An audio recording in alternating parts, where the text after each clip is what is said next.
What happens then? Well, the international administrator, again, had come down from the stands and demanded that 3 seconds be put on the clock, even though 3 seconds had already been played. And so everyone took their positions again. Why did he say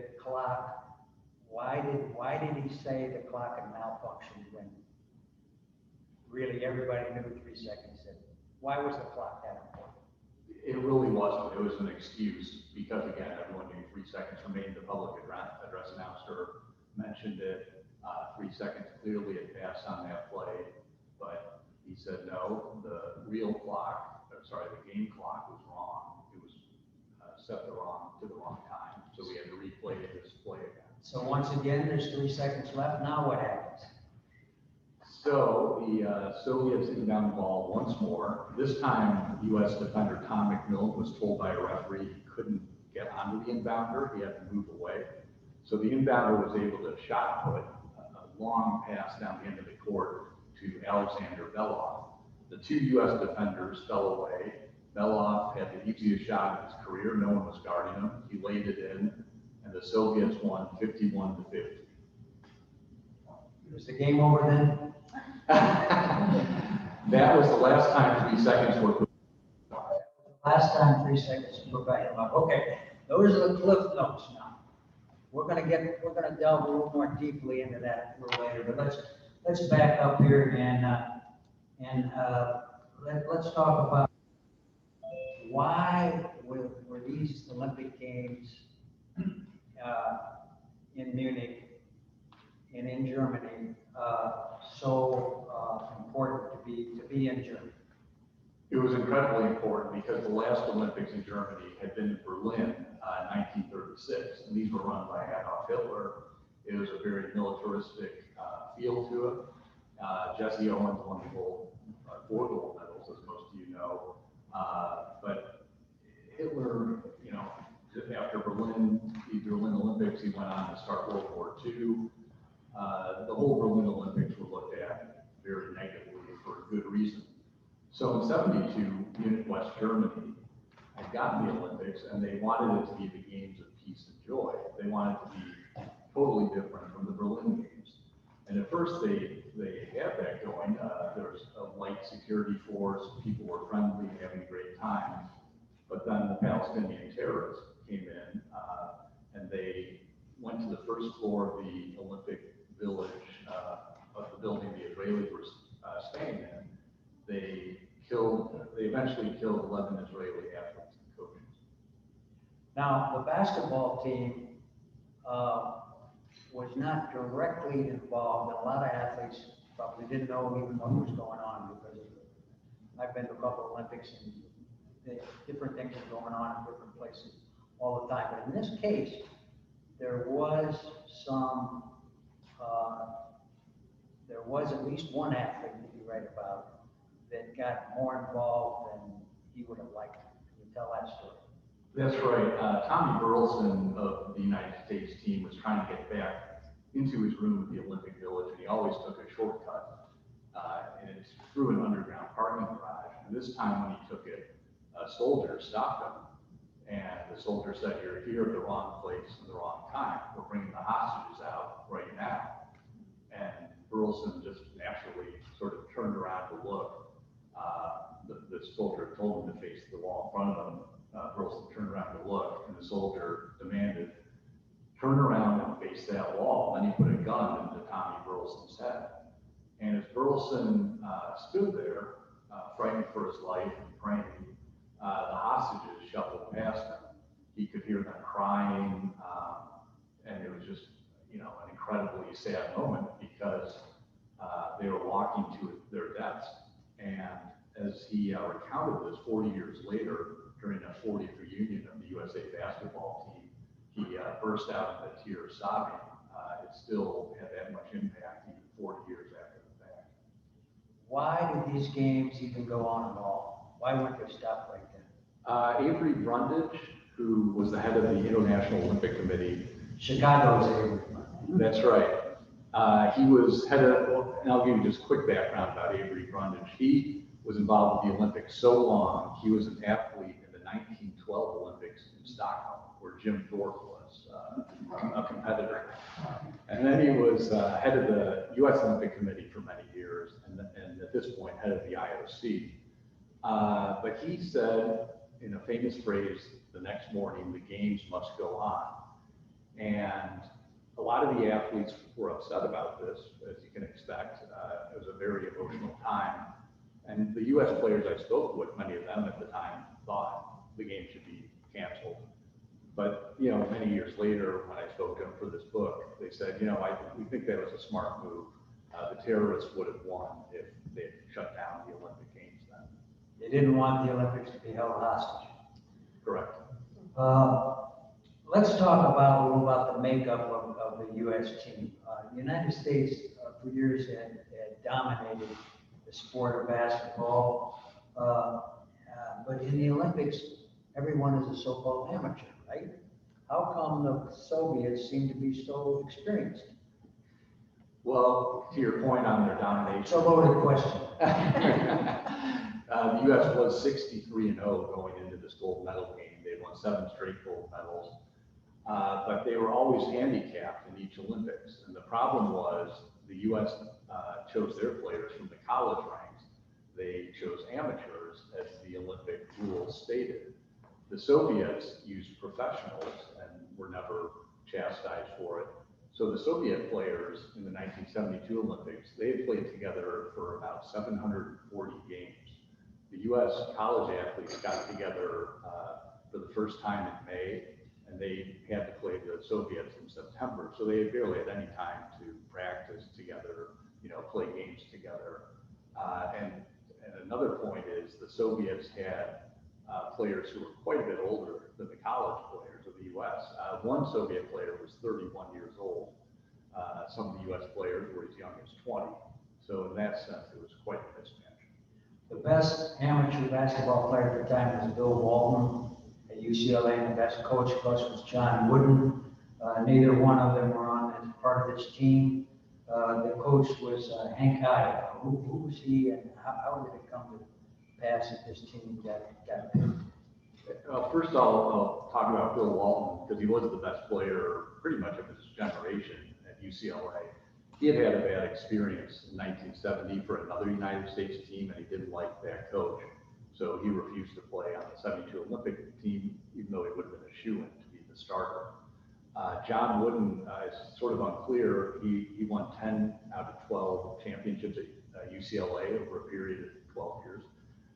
He was the best coach of his generation, and for some reason he wasn't considered for this role. Now Hank Iva, he had won with the U.S. He had won the gold medal in '64 and '68. So you could argue it made sense to have him as the coach of the '72 team. But the only problem was he had retired in 1970 from coaching. So he wasn't exactly, you know, up to speed when he rejoined the Olympic team. He also was quite a bit older than his players. He was 68 years old. He could have been their grandfather. And some players questioned if he was the right man to coach that team. Speaking of speed, what exactly was his style of basketball? He was very defensive-minded coach. He believed in a strong defense. He did not like a run-and-gun team. He wanted his players to pass the ball a minimum of 4 to 5 times before they took a shot. And as Tom Henderson, one of the U.S. players, told me, that sort of hindered them, because once you pass the ball 4 or 5 times, and the opponent knows you're going to do that, they can set up a defense that can stop the shot you finally take. So it might not have been the best strategy. Let's get back to the game. Of course, the United States had scouted the Soviets, right? No, Hank Iva didn't believe in scouting the other team, which had worked for him in previous Olympics. But the problem here was in the gold medal game, Sergei Belov, Soviet player, he scored 20 of their 51 points, an incredibly high percentage. Tom Henderson, the U.S. player assigned to guard him, knew nothing about Belov before the game. So he just didn't know what hit him when Sergei Belov started scoring all those points. And he told me, you know, had he scouted him, he would have been in much better shape to guard him. So the game was very shaky from the start, as we said. There were turnovers, poor shooting, and there were several players that either got hurt or talk about. I think Jim Brewer from Minnesota and Maywood. Was he hurt or he got? Talk about the players that were missing. You're right. So Dwight Jones was the U.S. center, big rebounder, and he got into a fight with a Soviet player, a much lesser level player. They were both ejected, but it hurt the United States a lot more. And on the ensuing tip-off, Jim Brewer went up for it, and he came down on his head. You can imagine how painful that would be. And he was completely out of it and was removed from the game, and he didn't come back in. This was with, let's say, 12 minutes to play in the game. Then there was a third player we already talked about, Tom Burleson, who happened to be 7 feet 4 inches tall. He was the tallest player on the team, but somehow he was not in the lineup. Why was that? Just to correct you, North Carolina State said he was 7'4" to promote him. He was actually 7'2". Well, we would all look up. There's no doubt about that. But he was the tallest player on the team easily.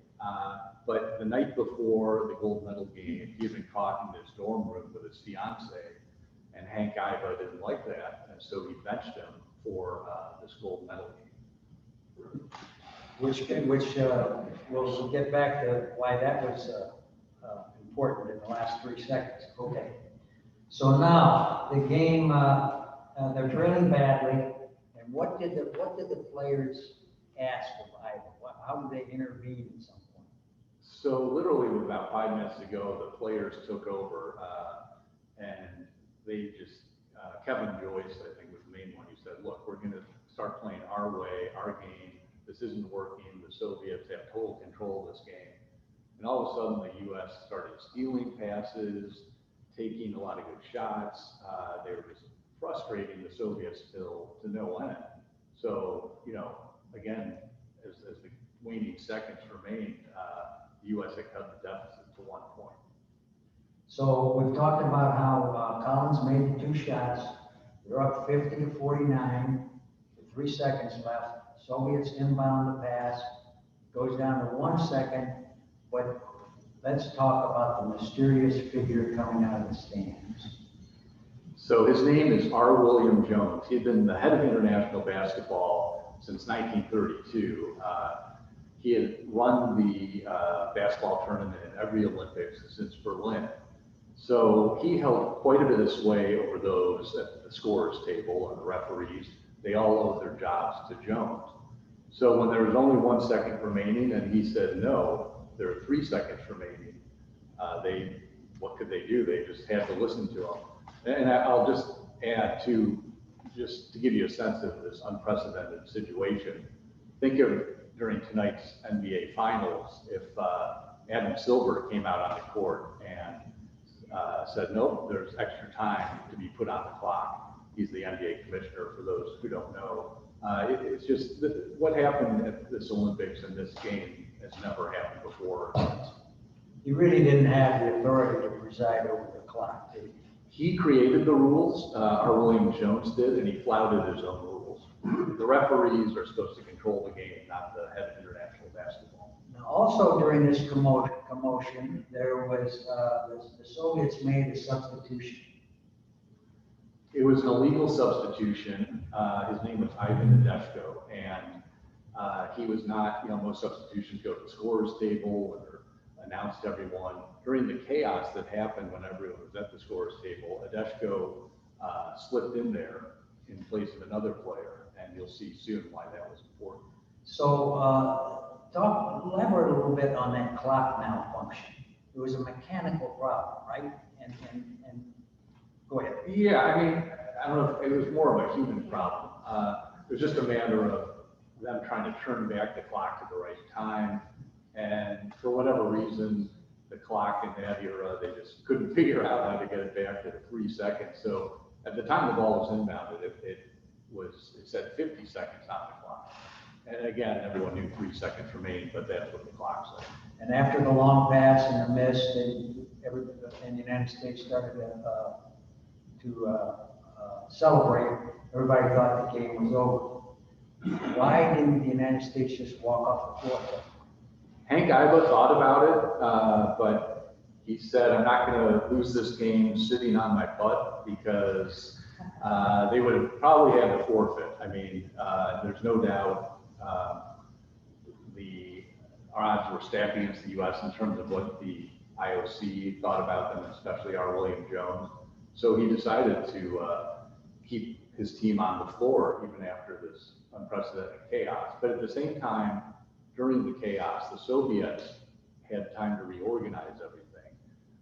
The U.S., they were arguing at the table, this and that, and they couldn't really get in their best defenders for the final play because it was just too much going on. And speaking of best defenders, at this point, Tom Burleson was doing what?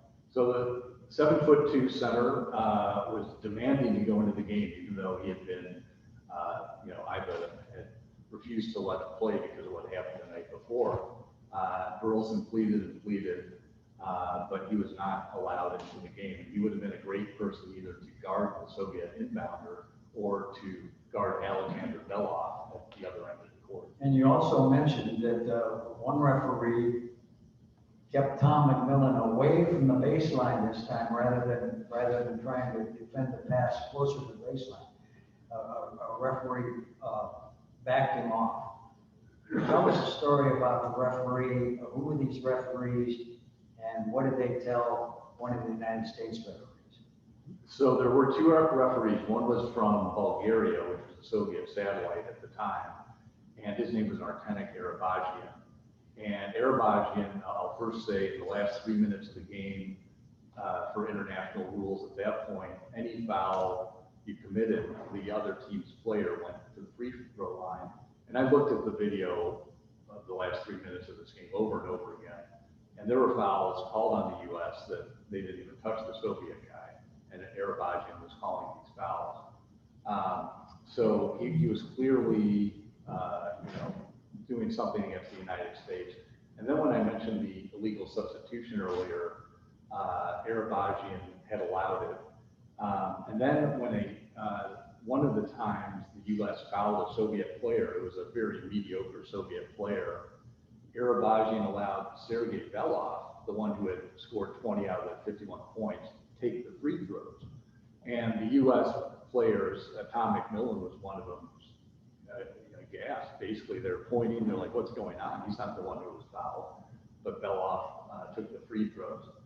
And I'll say after the game, too, you have a good sense of what has happened in these last 3 seconds. Arabajian was asked by Jim Bain, who was his roommate at the Olympics, what was going on last night? This is crazy.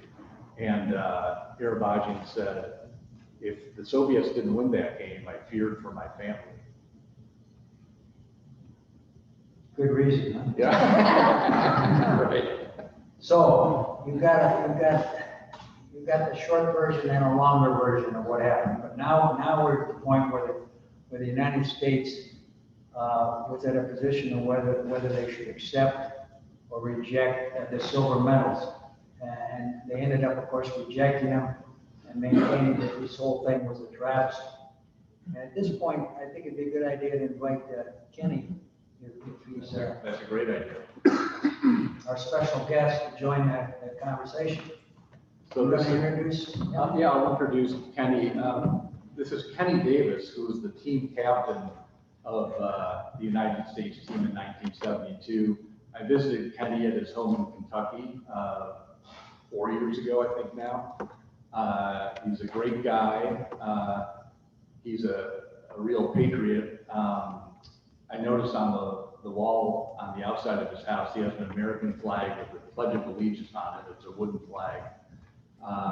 And I'll let Kenny speak now about some of his memories and then the idea of not accepting the silver medal. So Kenny, feel free.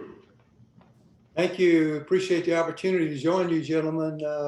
Speaking of the silver medal, obviously, according to the rules that the game was played under, we won the gold. So none of us had any desire at all to accept that silver medal.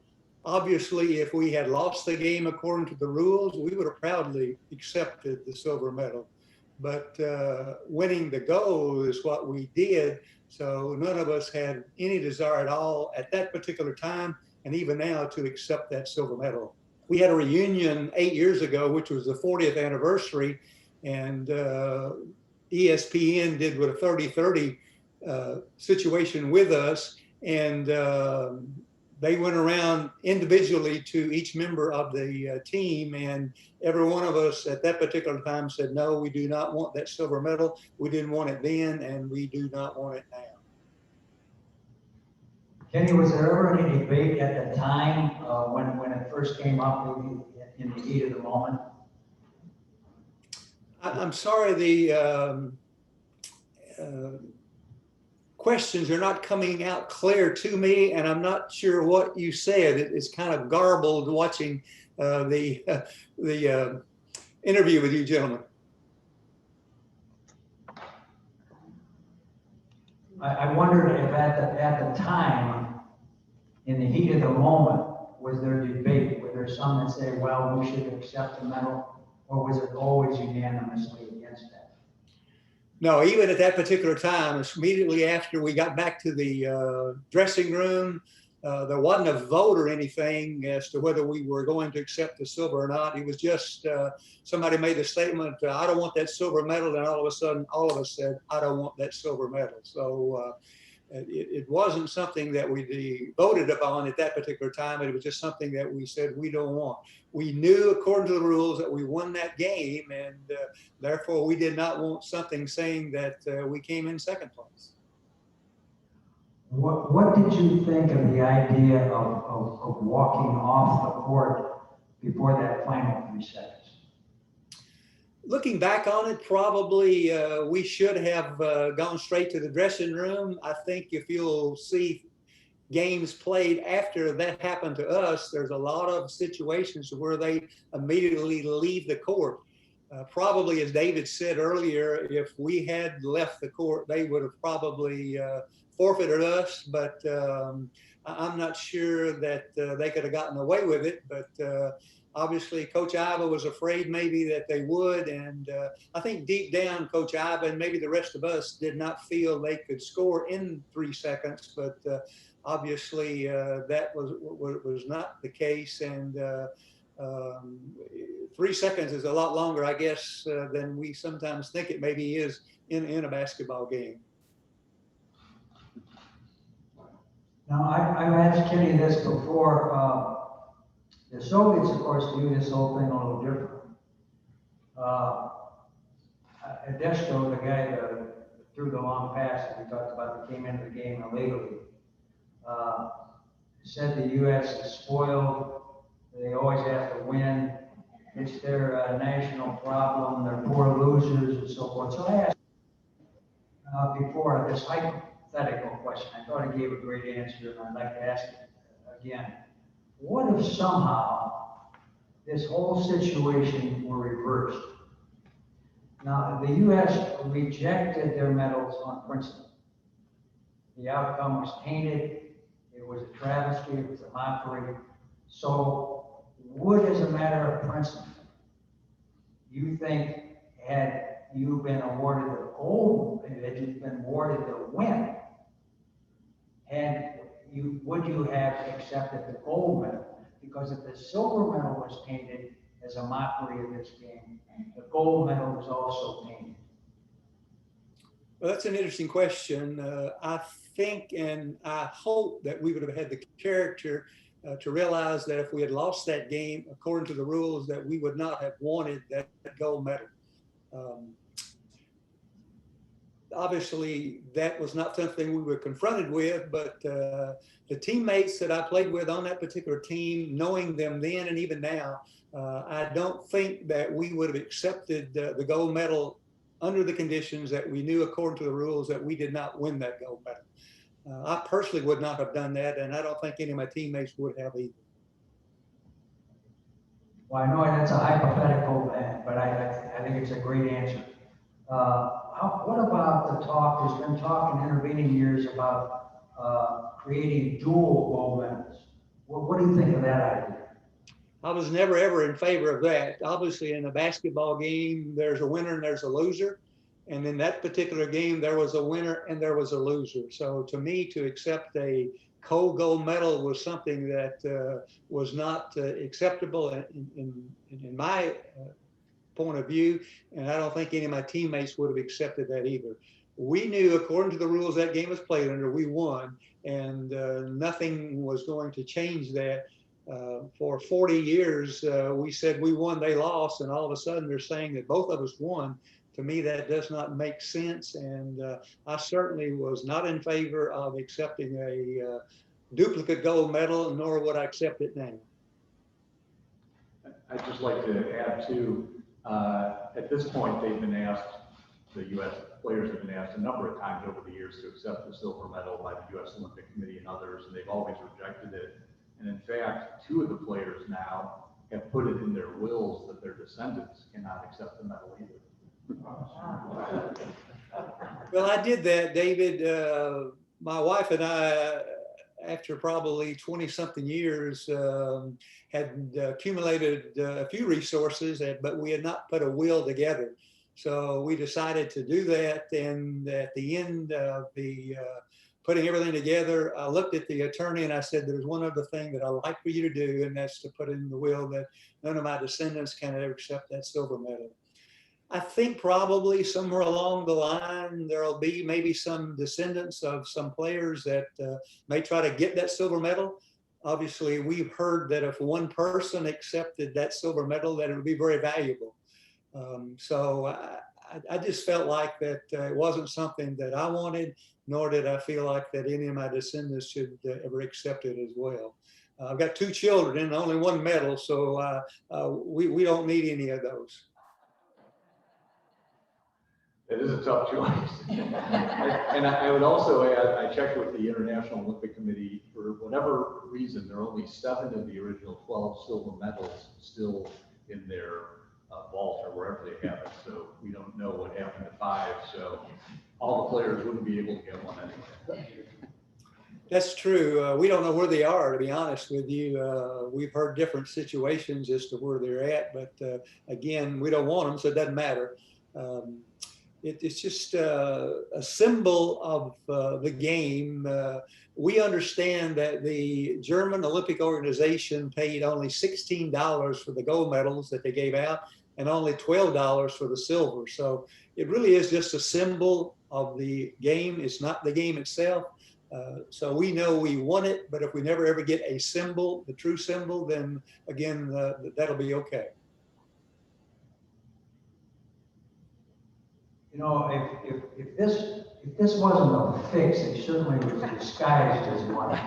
So I wonder, because the United States is so dominant in basketball at this time, it leads to the question of whether there were some alternative motives by R. William Jones or anybody else.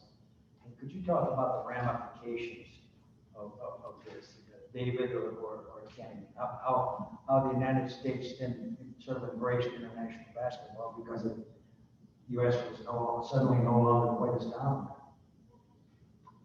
Kenny, I'll defer to you. I'm not sure I understand what the question is. Again, coming to me, it's very garbled as far as trying to understand what is actually being said. I apologize. I don't know if it's my end or your guys' end. Well, I'll try to answer it in one sense.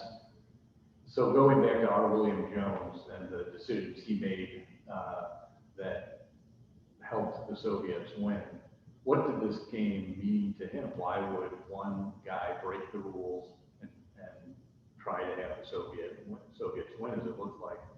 Well, again, he had been head of international basketball for 40 years. He had watched the U.S. win all these tournaments all around the world, not just the Olympics, again and again and again. And to have a team, aside from the U.S., who could win would only increase the popularity of international basketball. And that meant teams in Europe, eventually teams in China and elsewhere would, play in the Olympics. And it's sort of amazing. Back in '72, the NBA had no European players. Now I think between Europe, Africa, China, and elsewhere, they have over 100 from other countries. Last year, the Toronto Raptors won the NBA Finals. I mean, in '72, a team in Canada was impossible. I mean, Canada was such a hockey country, there was no way people thought an NBA team would end up there. So Don, I don't know if that exactly answers your question, but I just wanted to point that out, that this wasn't the main event that really got international basketball going, but it was important in terms of letting the world know the U.S. was not dominant anymore, other teams could win. Yeah, until we put the pros in, right? Well, that's a great point, and that makes me want to add this because it's very important. Back in '72, this was Kenny's only chance to win an Olympic medal, along with his 11 teammates, because 4 years later, they'd be pros and thus, under the rules, disqualified for the Olympics. So, he had this one shot, and today, people like Carmelo Anthony and other NBA players, they can win 2, 3, even 4 gold medals, in the Olympics, because since the Dream Team started in 1992, pros are officially allowed in the Olympics. Do you have anything else for Kenny, or? I don't, but can we open it up to a few questions Sure. from the audience? Sure. Does anyone have any questions for Kenny? I don't know if this is for Kenny. 3 seconds in 1972 sounds interesting, but of course now basketball is measured in tenths of a second. So just an observation, if that might have been different, 2.5 or 3.5. Yeah, repeat the question. So he was asking, now time in basketball games is measured in tenths of a second. So would that have mattered in Munich if that had been the case then? I would argue it wouldn't have mattered. But Kenny, I'm not sure if you think otherwise. David, I'm not sure what the question is. Okay, I'm sorry. I'll try it once more. If the clock had been measured in tenths of seconds at the 72 games, as it is today during basketball games, do you think that would have made a difference in the outcome of the game? Yeah, I'm not sure it would have. I don't think there was a problem with the clock, to be honest with you. When Doug was shooting those 2 free throws, either if he misses it, the clock has to start, or if he makes it, the clock has to start. And so once he made that, the Russian players had to throw the ball in bounds, and they played 2 of those seconds, would have played the 3rd one if the Russian coach hadn't been out on the floor trying to get a timeout. And of course, the officials had to stop the game then. Should have assessed him a technical foul, because you can't do that, what he did. But they stopped the game, got him resolved back to his bench, and then they started again with 1 second. That's the game ended at that particular point. So I don't think there would have been any difference if there would have been an additional clock situation that they use now versus they used then. Another question over here. David, we keep talking about 3 seconds. Didn't Jones really put on 5 seconds? That's a great point. Yes. And I'll also point out those last 3 seconds took about 5 minutes in real time. But yes, because 2 seconds had definitely been played. He added 2, then he added 3. Yes, so you're right, Ruben. 5 full seconds were added at the end of the game. Next printing, we have to make it 5 seconds. That's a plan. Lisa? Did I miss, were there any protests, any official protests or appeals or any? That's a good question. There was an appeal. It happened later. The U.S. started it later that night, and they took it up to Jones the next day, and there were 5 people on the appeals board, and Jones, in fact, appointed one who had no right to be on the appeals board. He was from Yugoslavia, and to be on the board, you had to have a team in the Olympics, and Yugoslavia did not have a basketball team. So this guy's name was Ferenc Hep, I believe, and in Jones' biography, which I read, Jones called Hep one of his favorite drinking buddies. They used to drink a lot of vodka together. So anyway, it was the appeal was 3-2. The U.S. lost the appeal. Then they appealed to the International Olympic Committee the following year, and the IOC just almost laughed him out of the room. And I should point out, since Lisa Smith asked that question, Lisa's nephew and Doug Kinney's grandson, Duncan Robinson, is playing for the Miami Heat tonight in the NBA Finals. So that's pretty amazing for everyone involved. So pretty exciting news. If he comes out of this uninjured, it will be amazing. Like they're just dropping like flies. The whole team is. Yeah, a couple of injuries I saw that. Well, I just want to thank David for orchestrating this wonderful lecture. It's the second time around, but this is like a crime novel. It's like a detective going back and sorting through all those details to come up with who committed the crime. So, Kenny, thanks for joining us. And Don, thank you for joining us, the guest interviewer.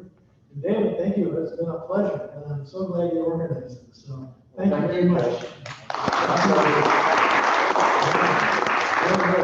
Next month, we'll have the mayor and the city manager come to talk about how the city is doing in the pandemic and what's going to happen going forward with the pandemic. So, I hope you'll join us. So, thanks everybody. Thanks for coming. We appreciate it. Thank you, Jeff.